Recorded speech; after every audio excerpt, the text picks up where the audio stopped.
Livro de Cantares de Salomão, capítulo de número 3, a partir do versículo de número 6. Nós estamos em um culto de jovens e eu tenho a certeza que Deus tem uma palavra para os nossos corações aqui nesta noite. Cantares de Salomão, capítulo 3, a partir do versículo 6, estaremos lendo até o versículo de número 11.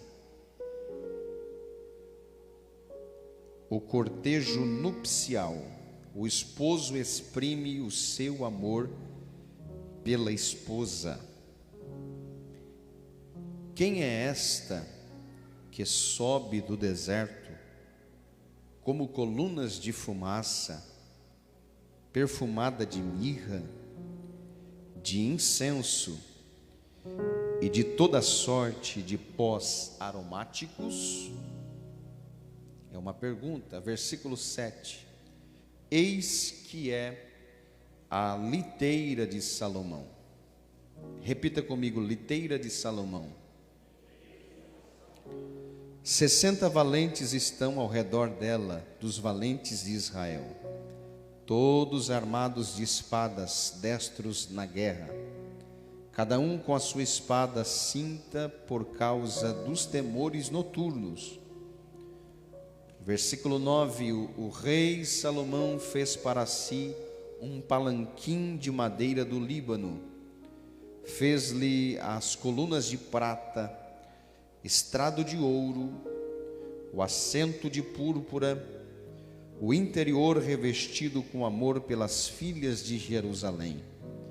Saí, ó filhas de Sião, e contemplai o rei Salomão, com a coroa com que o coroou sua mãe, no dia do seu desposório, e no dia do júbilo do seu coração. Amém? Meus queridos e amados irmãos, nós estamos diante de um texto que fora escrito pelo sábio rei Salomão. O livro de Cantares, conhecido também como Cântico dos Cânticos, foi escrito por Salomão em 960 a.C. Salomão foi o terceiro monarca de Israel, reinando por 40 anos, dos anos 971 a 931 a.C. Os irmãos sabem que o primeiro rei do Reino Unido foi Saul, filho de Quis, da tribo de Benjamim. Saul começou bem, mas terminou mal, ao ponto do próprio Deus o rejeitar, escolhendo um homem segundo o seu coração, por nome de Davi. Saul reina por um período de 40 anos e depois é substituído por Davi. Davi, ele também reina por um período de 40 anos. Davi era um homem de guerra, era um homem que gostava de ir às pelejas contra os inimigos de Israel. Davi matou muitos inimigos. Prova disto é que quando ele intentou edificar um templo de adoração a Deus em Jerusalém, Deus diz: Davi, olha para as tuas mãos, tu és homem sanguinário, tu és homem de guerra, você derramou muito sangue dos teus inimigos. você não é digno de edificar um templo de adoração ao meu nome, mas o teu filho Salomão há de edificar esta casa, para que o meu nome seja glorificado. Perceba que Davi era um homem de guerra.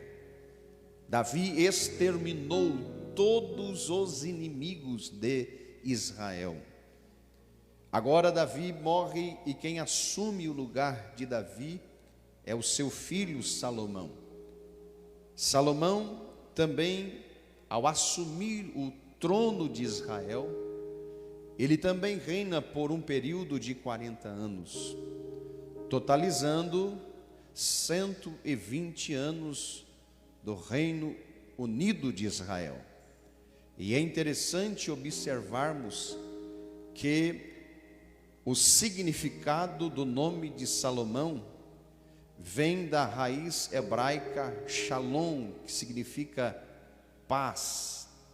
Salomão significa pacífico, e o seu nome faz jus do que aconteceu no período em que ele reinou sobre todo Israel. Foram 40 anos de paz. Por que 40 anos de paz? Porque o seu pai Davi exterminou todos os inimigos de Israel. Quando Salomão assume o trono de Israel, ele não precisa guerrear, ele não precisa ir para o campo de batalha, porque não havia inimigos.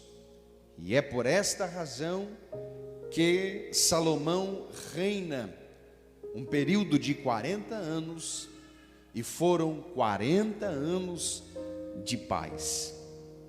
Nós observamos em Salomão um homem que é conhecido pela sua riqueza. Salomão tinha a bênção da prosperidade. O livro de 2 Crônicas, no capítulo de número 9, vai relatar a todos nós algumas das riquezas deste rei por nome de Salomão.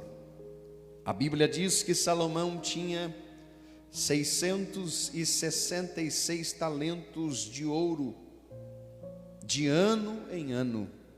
Salomão possuía 16.000 talentos de prata, 18.000 talentos de bronze, 100.000 talentos de ferro, 153.600 funcionários que trabalhavam na construção do templo, 80.000 homens que cortavam madeira, 70.000 homens de carga, 3.600 homens inspetores, 40.000 cavalos importados do Egito, 1.400 carros de guerra, 12.000 cavaleiros e uma frota de navios que buscava ouro de Tarsis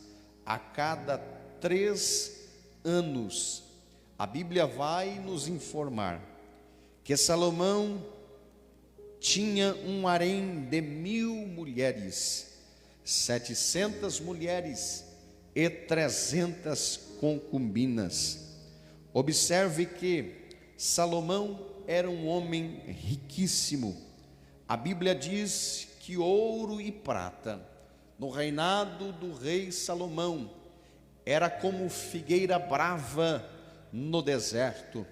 Onde se olhava, encontrava-se ouro e prata em grande abundância. Quando nós lemos primeiro livro dos Reis, no capítulo de número 10, nós encontramos uma mulher conhecida como a rainha de Sabá, que ouviu na sua terra, que ouviu no seu reino a respeito da sabedoria e das riquezas do rei Salomão, e ela monta uma caravana de camelos, com muito ouro e com muitas pedras preciosas, e foi em Jerusalém para provar Salomão por enigmas.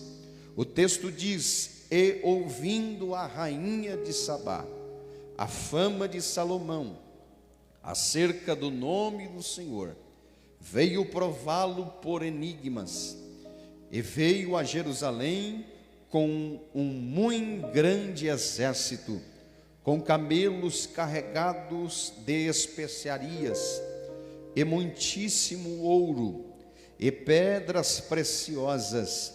E veio a Salomão, e disse-lhe tudo quanto tinha no seu coração. E Salomão lhe declarou todas as suas palavras. Nenhuma coisa se escondeu ao rei que não lhe declarasse. Vendo, pois, a rainha de Sabá toda a sabedoria de Salomão, e a casa que edificara, e a comida da sua mesa, e o assentar dos seus servos, e o estar dos seus criados, e as vestes deles, e os seus copeiros, e a sua subida pela qual subia a casa do Senhor, não houve mais nela espírito. Alguns acreditam que ela desmaiou ao ver as riquezas do reino do rei Salomão. E disse a rainha de Sabá ao rei Salomão: foi verdade a palavra que ouvi na minha terra, das tuas coisas, como também da tua sabedoria. Eu não cria naquelas palavras, até que vim, e os meus olhos ouviram, e eis que me não disseram a metade. Sobrepujaste em sabedoria e bens a fama que ouvi. Bem-aventurados os teus homens, bem-aventurados estes teus servos que estão sempre diante de ti, que ouvem a tua sabedoria. Bendito seja o Senhor teu Deus, que teve agrado de ti, para te pôr no trono de Israel, porque o Senhor ama a Israel para sempre. Por isso te estabeleceu rei, para fazeres juízo e justiça. Observe o versículo de número 10. E a rainha de Sabá deu ao rei Salomão 120 talentos de ouro, e muitíssimas especiarias, e pedras preciosas. Nunca veio especiaria em tanta abundância como a que a rainha de Sabá deu ao rei Salomão. Também aos naus de Irão, que de Ofir levavam ouro, traziam de Ofir muitíssima madeira de algume e pedras preciosas. E dessa madeira de algume fez o rei balaústres para a casa do Senhor e para a casa do rei, como também harpas e alaúdes para os cantores. Nunca veio tal madeira de sândalo, nem se viu até o dia de hoje. Versículo 13, o texto diz que o rei Salomão deu à rainha de Sabá tudo quanto lhe pediu o seu desejo, além do que lhe deu, segundo a generosidade do rei Salomão. Então voltou e partiu para a sua terra, ela como também os seus servos. Este texto que ora acabei de ler está relatando a visita da rainha de Sabá no palácio do rei Salomão. ela diz: não me disseram nem a metade do que os meus olhos estão vendo. Ela vai querer impressionar o rei Salomão, trazendo 120 talentos de ouro e muitíssimas especiarias, como também pedras preciosas. Mas antes dela se despedir do rei Salomão, Salomão disse a ela: espere um pouco, ninguém que chegue na minha casa volta de mãos vazias. Salomão deu à rainha de Sabá muito mais do que ela tinha dado a ele. Por quê, pastor Tiago? Porque o Deus do rei Salomão, ele foi, ele é e sempre será maior do que o Deus da rainha de Sabá. Levante as suas mãos que eu quero profetizar nesta noite. Se você está nesta casa, se você se encontra na casa do rei, pode ter certeza que você não vai voltar para sua casa do mesmo jeito, da mesma forma, da mesma maneira. Ninguém que entra na presença do rei volta de mãos vazias. Se você entrou de mãos vazias, Deus tem alguma coisa para te entregar. Se você crê nesta palavra profética, levante as suas mãos aos céus e glorifique o nome do Senhor nosso Deus.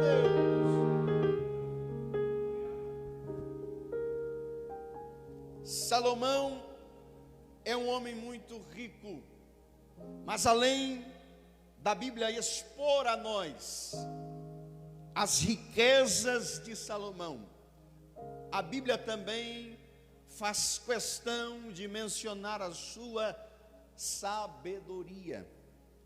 Salomão é um homem muito sábio. A Bíblia diz que Salomão, após oferecer 1000 holocaustos a Deus, eu disse que a Bíblia está nos informando que Salomão ofereceu 1000 holocaustos ao Senhor. Imagine um homem matar 1000 ovelhas para oferecer diante do altar de Deus. Salomão fez isso. Salomão quebrou o protocolo. Ele fez aquilo que ainda ninguém tinha coragem de fazer. E quando Salomão faz aquilo que ainda ninguém tinha coragem de fazer, ele também recebe aquilo que ninguém tinha recebido de Deus. Quando você faz aquilo que ninguém tem coragem de fazer, você também recebe de Deus aquilo que ainda ninguém recebeu. Salomão, ao oferecer 1000 holocaustos no Monte Gibeão, o texto diz que naquela mesma noite o Senhor aparece em sonhos a Salomão, dizendo: Salomão, pede-me o que queres, que eu te darei. Era como se Deus desse um cheque em branco a Salomão. Salomão, ele diz: Senhor, eu tenho percebido que a responsabilidade que eu tenho diante deste povo é muito grande. Eu preciso de sabedoria. Observe que Deus diz a Salomão: pede-me o que queres. Salomão poderia pedir riqueza, sim. Salomão poderia pedir fama, glória, poder, longevidade de vida, ou talvez a morte dos teus inimigos. Mas Salomão pediu para Deus sabedoria.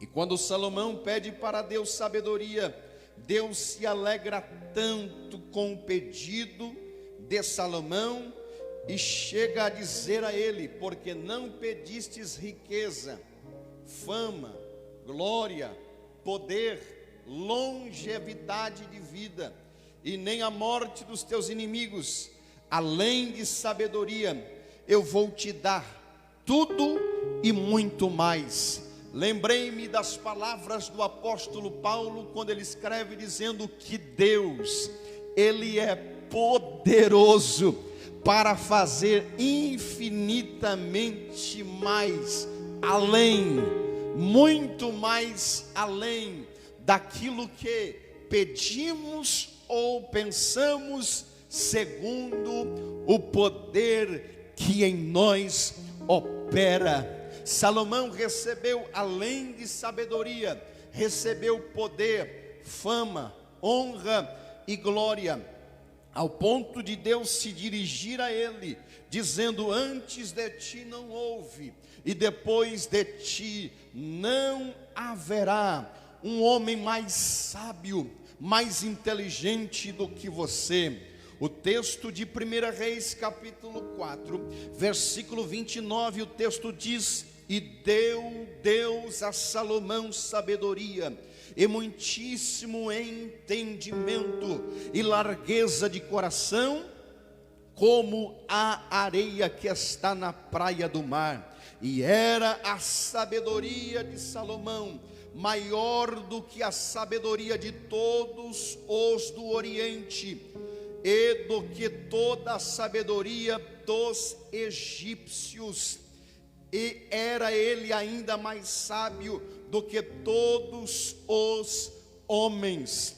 A sabedoria que Salomão adquiriu não veio através de livros acadêmicos, não veio da horizontal, não veio dos homens, não veio de bibliotecas. A sabedoria que Salomão recebeu veio da vertical, veio do alto, veio do céu, veio do próprio Deus. Deus dotou Salomão de uma sabedoria extraordinária. E quando eu falo da sabedoria de Salomão, eu estou falando de um homem que sabe administrar a sabedoria que recebera do próprio Deus.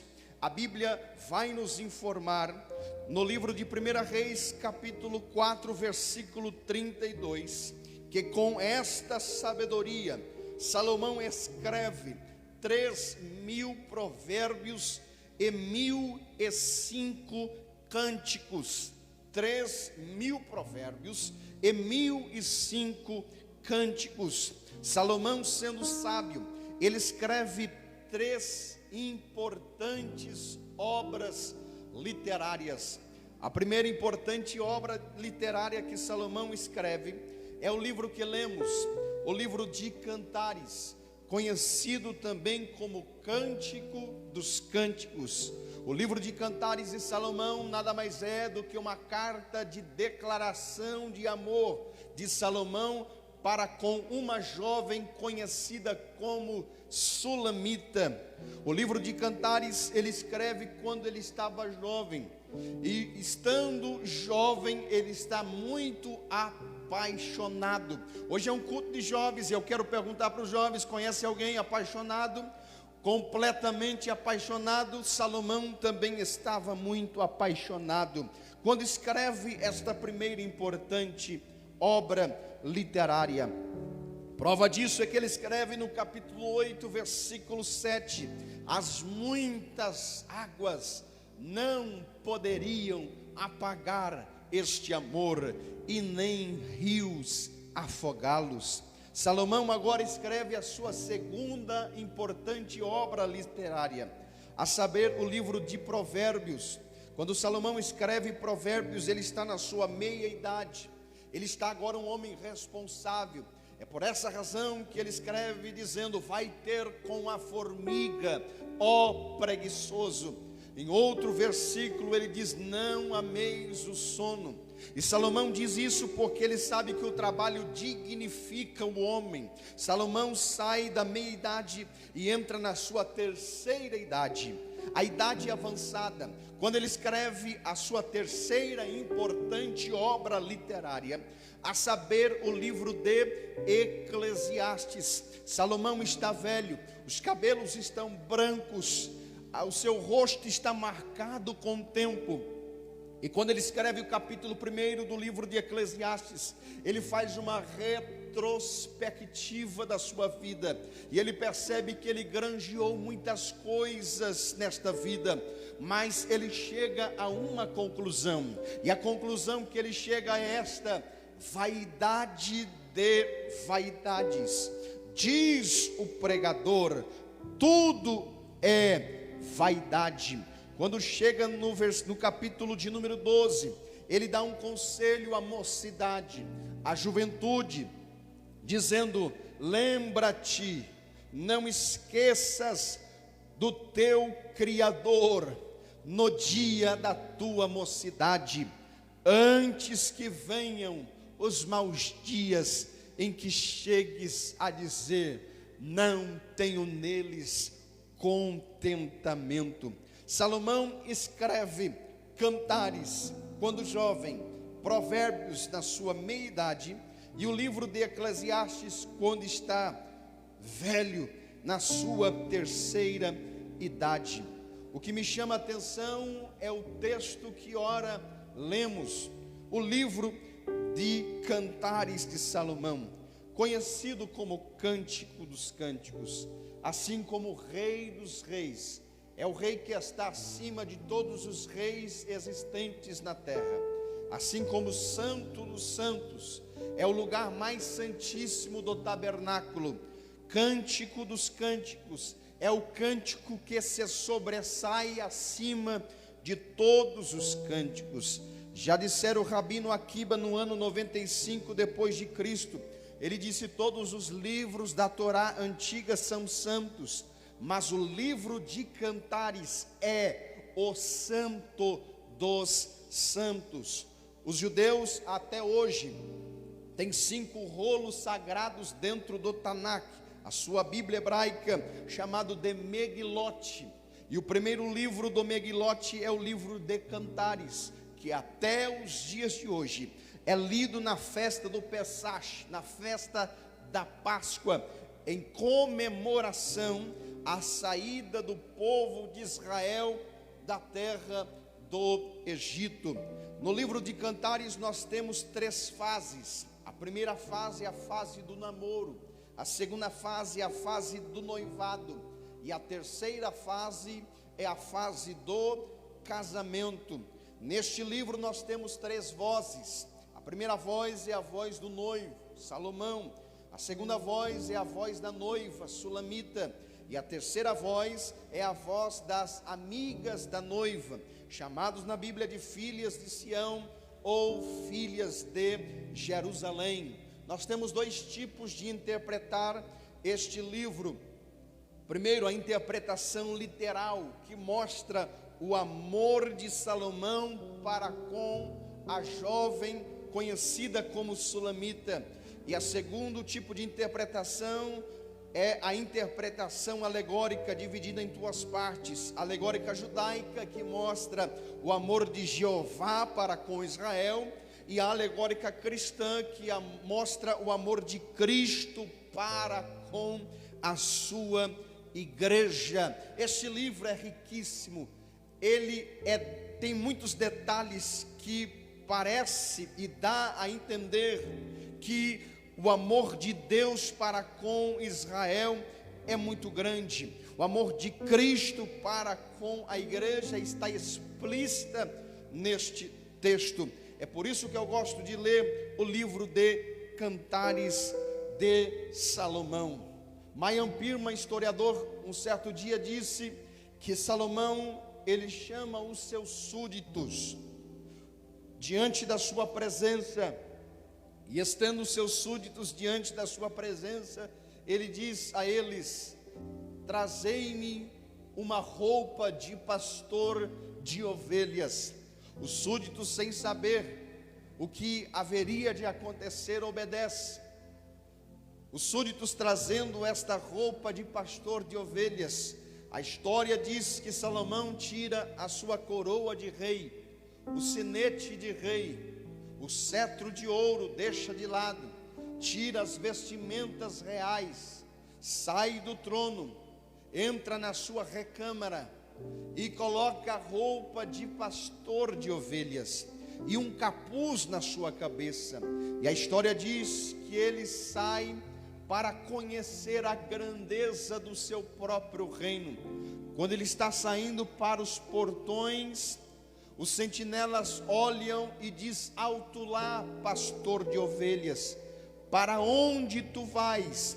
E ele diz: eu vou conhecer a grandeza do reino do rei Salomão. A história diz que ele passeia por todo dia, e ao cair da tarde, ele vai no lugar mais baixo do seu reino, a saber, o lagar. Quando Salomão chega no lagar, ele percebe que havia jovens donzelas com vestes brancas e com os pés descalços, pisando sob as uvas, porque era dali que era extraído o melhor suco para ser servido no palácio real. Salomão também percebe que naquele lagar havia 7 torres, e em cada torre um jovem com vestes brancas e com uma trombeta de ouro na mão, prestes a tocar a trombeta. E aquilo chamou a atenção do rei Salomão. E Salomão vai se aproximando, vestido de pastor de ovelhas. Quando ele olha no meio das jovens donzelas, ele vê uma moreninha queimada pelo sol do deserto. E Salomão se aproxima e começa agora a gostar daquela jovem. Foi amor à primeira vista. Salomão se aproximando da jovem sulamita. A história diz que Salomão pergunta: moça, conta-me um segredo. Ela olha para Salomão vestido de pastor de ovelhas, não sabendo que é Salomão, e diz: pastor de ovelhas, eu até posso te contar um segredo, mas não olheis por eu ser morena, porque o sol resplandeceu sobre mim. Ela disse: eu sou como as tendas de Quedar e como as cortinas do rei Salomão. Não olheis por eu ser morena, porque o sol resplandeceu sobre mim. Salomão disse: moça, por que existe 7 torres de vigia? Em cada torre um jovem com vestes brancas, e na mão destes jovens trombeta de ouro, e eles estão prestes a tocar a trombeta. E a sulamita olha para ele e diz: pastor de ovelhas, existe 7 torres, 7 jovens e 7 trombetas de ouro, porque tem uma promessa que ainda está de pé, e a promessa é do rei. O rei nos prometeu que um dia ele vai visitar o lagar e vai nos tirar do deserto e vai nos levar para o seu palácio real. É por isso, pastor de ovelhas, que existe 7 torres, 7 jovens e 7 trombetas de ouro, porque quando o rei voltar, os jovens vão tocar a trombeta anunciando a volta do rei para nos tirar do deserto e nos levar para o seu palácio real.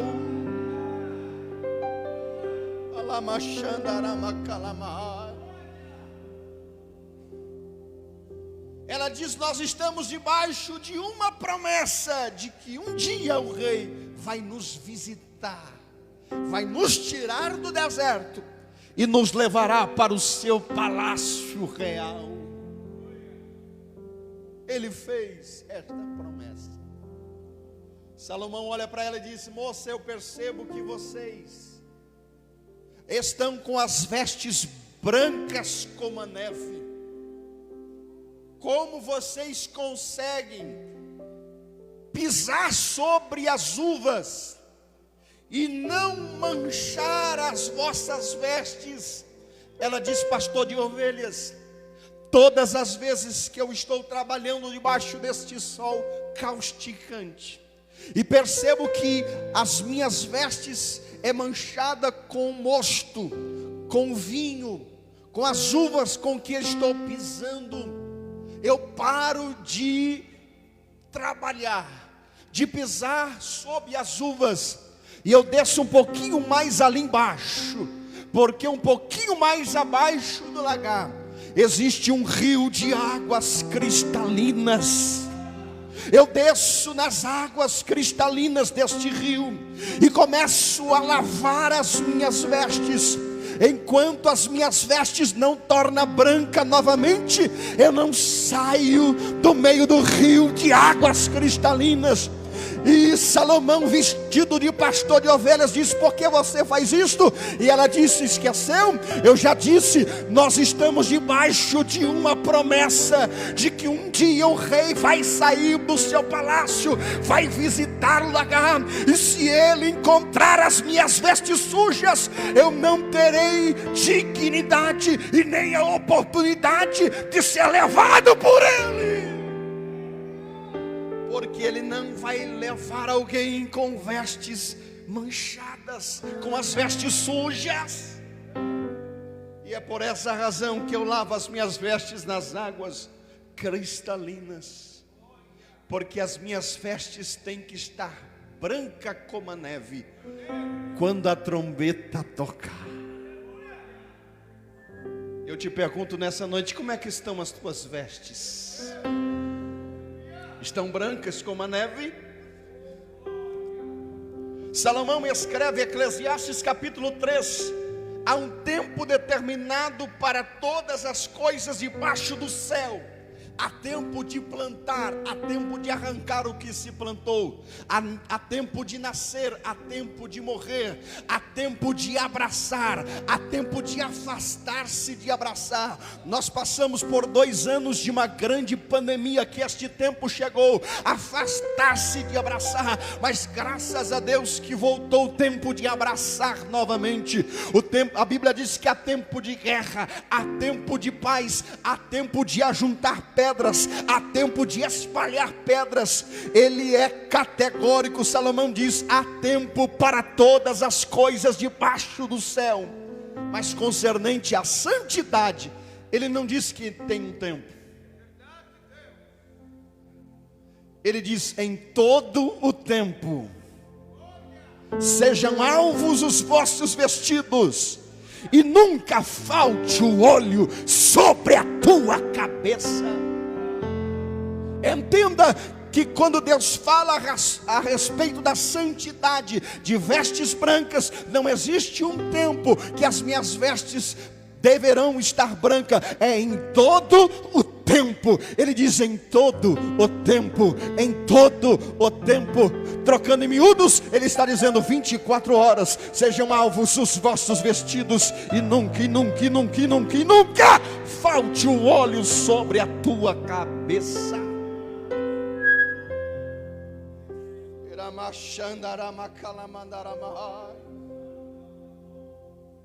Estou terminando.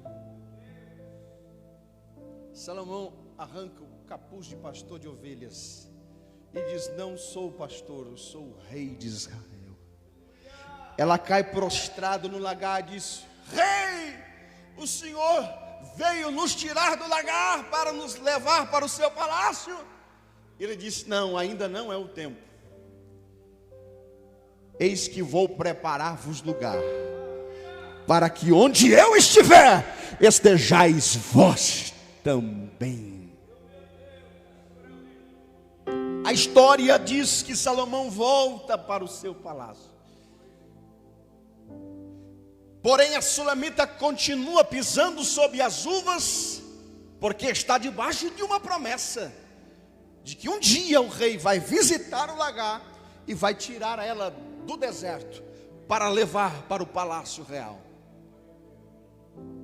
Quando o rei se manifesta dizendo: sou o rei de Israel, ela diz: o Senhor veio nos buscar. Ele diz: ainda não é o tempo, ainda não é a hora, eu vou preparar-vos lugar.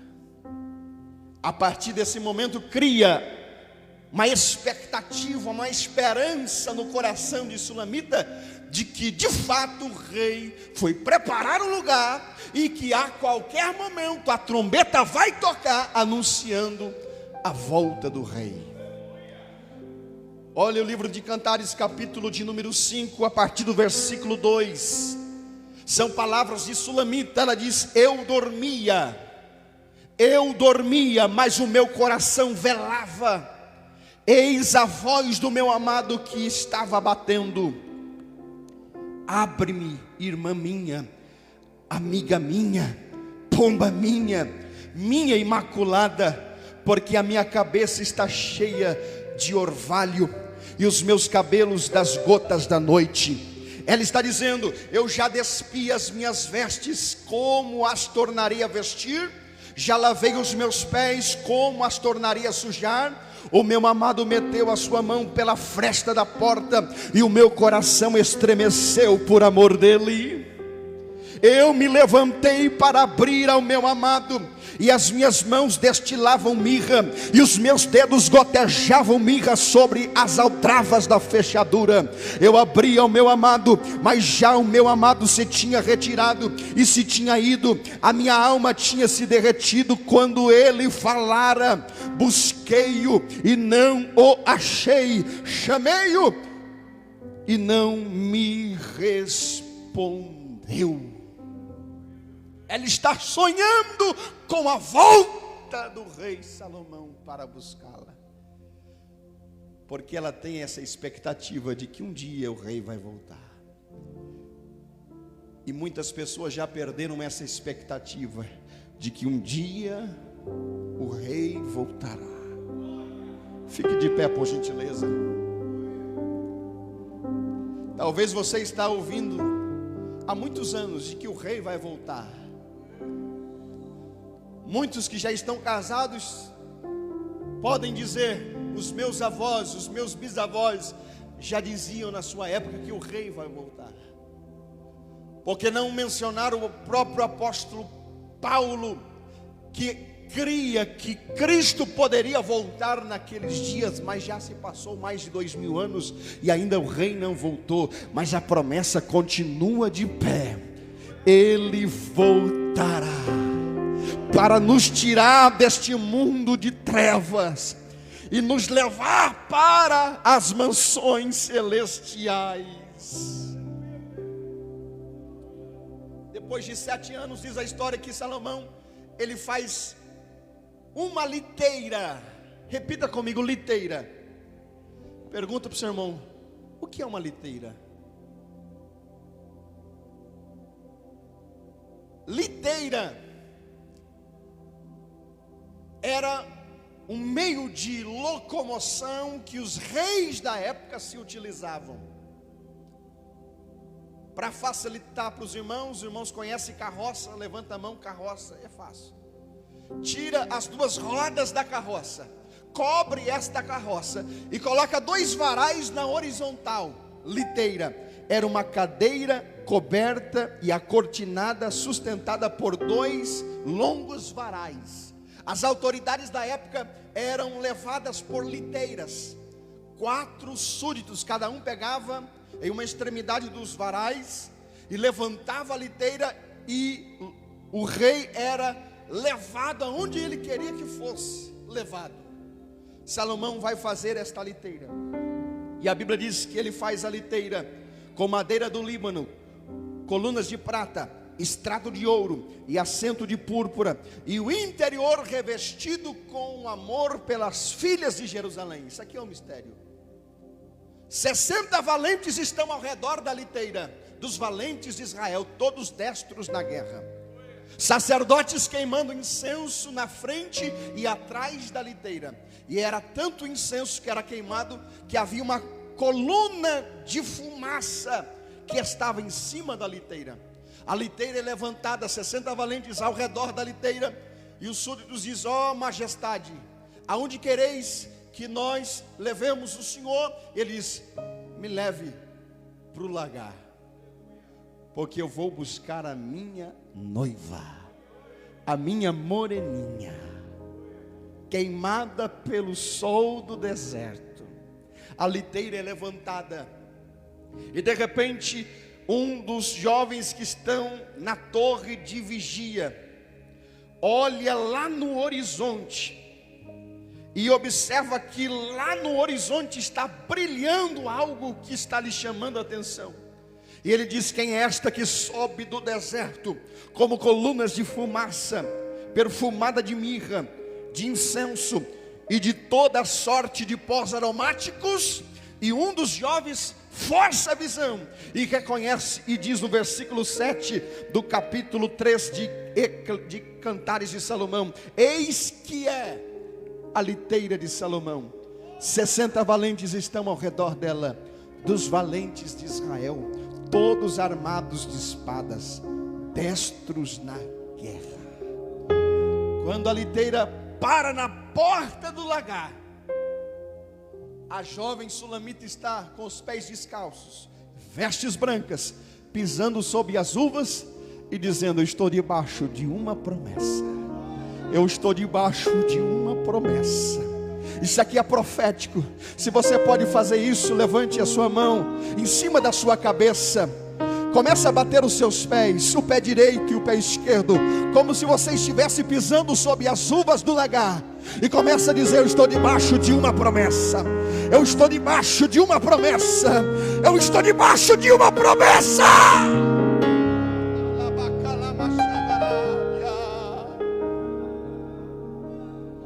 Salomão para com a liteira na porta do lagar. Salomão olha para ela e diz no capítulo 2 e versículo de número 10: levanta-te, amiga minha, formosa minha, e vem, porque eis que passou o inverno, a chuva cessou e se foi, aparecem as flores na terra, e o tempo de cantar chegou.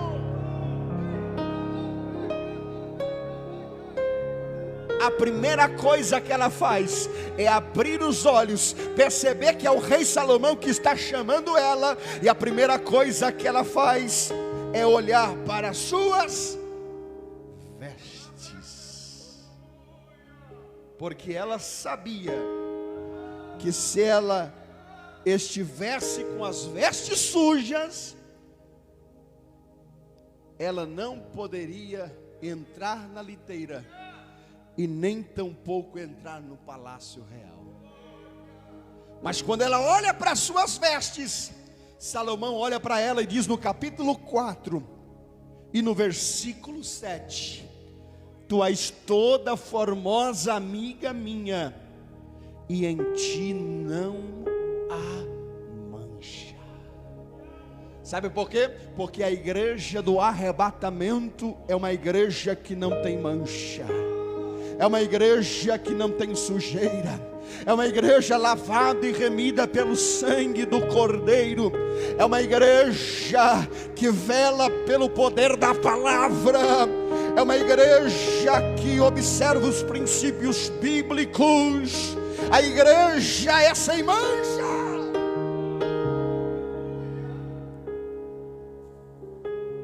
Ela entra dentro da liteira. A liteira é levantada em direção ao palácio real. E quando a liteira é levantada em direção ao palácio real, o capítulo 6, versículo 13, as amigas de Sulamita diz: volta, ó Sulamita, volta, ó Sulamita, para que te vejamos. Aí ela responde no capítulo 6 e versículo 3: eu não posso. E elas dizem: por quê? E ela responde: porque eu sou do meu amado e o meu amado é meu. Eu sou do meu amado e o meu amado é meu.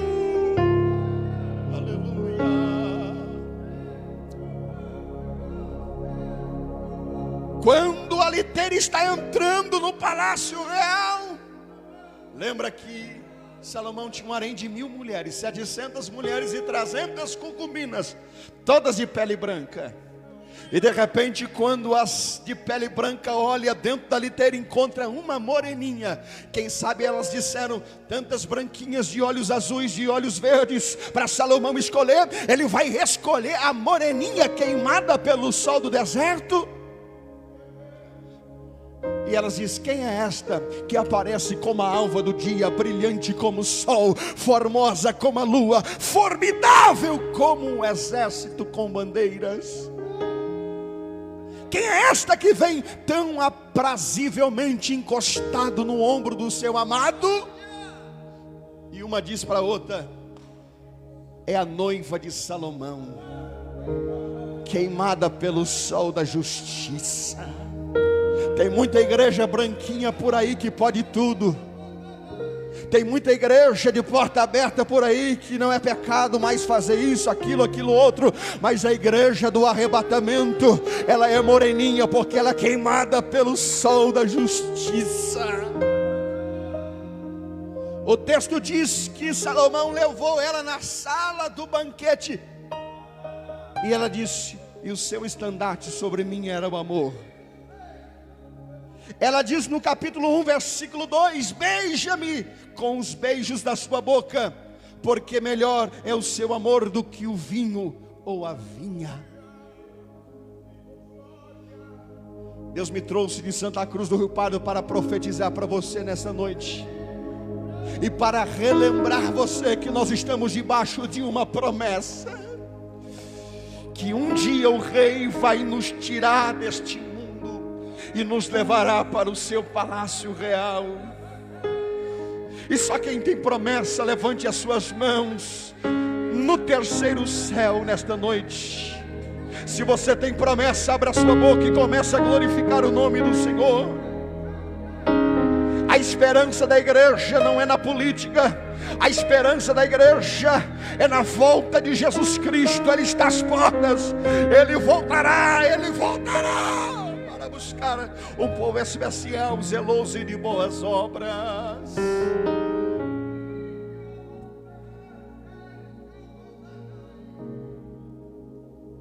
Um certo dia um irmão estava orando e passou horas e horas em oração, madrugada dentro. De repente ele começa a ter uma visão de que ele estava em uma cidade quadrada, e nessa cidade tinha muitas casas. E ele percebeu que nesta visão havia um anjo com um moinho de chave, muitas chaves nas suas mãos. E rapidamente naquela visão ele via este anjo abrindo todas as portas em uma velocidade extraordinária. E ele na visão pergunta para o anjo: por que você está com tanta pressa para abrir todas as portas destas casas? E o anjo olhou para ele e disse: porque os moradores já estão chegando. Tudo está preparado, Jesus está às portas, as profecias estão se cumprindo. E como é que está a tua vida diante de Deus? Prepara-te, ó Israel, para encontrares com o Senhor.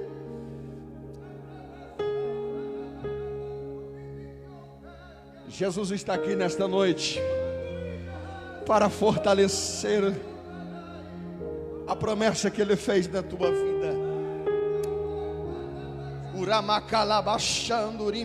Eu estou sentindo Deus aqui.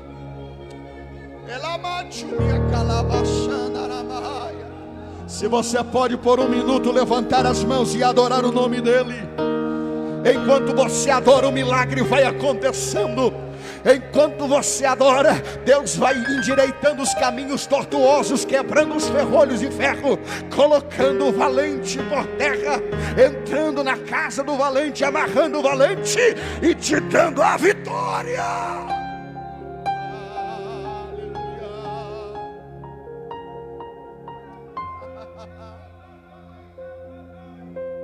Jesus está aqui nesta noite. Eu quero orar por você porque as horas já se foram. Querido Deus e poderoso Pai que está nos céus, nós te louvamos pela tua palavra. A tua palavra que é fiel e digna de toda aceitação.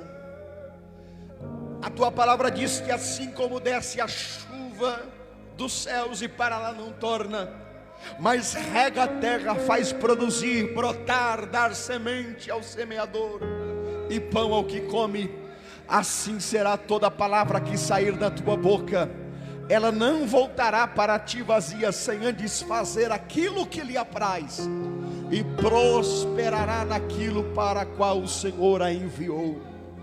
A tua palavra é poderosa, ela é lâmpada para os nossos pés, luz para o nosso caminho, ela é bússola para o perdido, ela é força para o fraco, ela é poderosa para fazer infinitamente mais além daquilo que pedimos ou pensamos. Nós te louvamos pela tua palavra, nós te louvamos pela tua igreja, pelos teus filhos estar na noite deste domingo, sentindo a tua presença, sentindo a tua glória, sentindo a unção poderosa do teu Espírito Santo. Senhor, que esta chama do arrebatamento da igreja não se apague dos nossos corações, mas que cada dia possa estar viva, esperando a gloriosa volta de Jesus, para nos buscar deste mundo de trevas, porque eu sei que aquilo que o Senhor tem preparado para aqueles que o amam, é muito maior do que as expectativas humanas. Aquilo que o olho não viu, o ouvido não ouviu, nem subiu no coração do homem, são aquilo que o Senhor tem preparado para os teus filhos. Nós te louvamos por tudo, nós te agradecemos pela saúde, pela vida, pelas bênçãos que o Senhor tem concedido aos teus filhos. Estamos na tua dispensação. Nos ajude, Senhor, a servir o Senhor com mais integridade de coração. Te agradecemos por esta noite, te louvamos por tudo, no nome de Jesus. Diga comigo, Maranata. Mais forte, Maranata. Ora vem, Senhor Jesus. Que Deus abençoe, em nome de Jesus.